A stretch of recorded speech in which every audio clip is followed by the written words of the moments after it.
உண்மையான தேவ பிள்ளைகளே, இயேசு கிறிஸ்துவின் நாமத்தில் வாழ்த்துக்கள். இந்த நாளுக்கான தேவனுடைய வார்த்தை ஏசாயா 43:19 அதனுடைய முதல் பகுதி. இதோ நான் புதிய காரியத்தை செய்கிறேன் என்று கர்த்தர் சொல்கிறார்.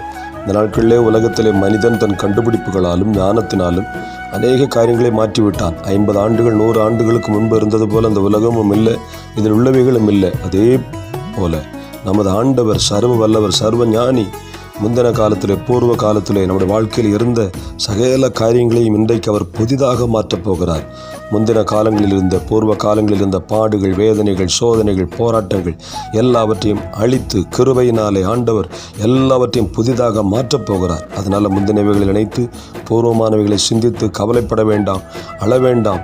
புதிய காரியங்களை செய்கிற ஆண்டவர் நிச்சயமாக இந்த நாட்களில் உங்களுக்கு ஒரு புதிய காரியத்தை செய்து உங்களை மேன்மைப்படுத்துவார், சந்தோஷப்படுத்துவார். ஆண்டவர் தாமே இந்த வார்த்தைகளால் உங்களை ஆசீர்வதிப்பார். God bless you.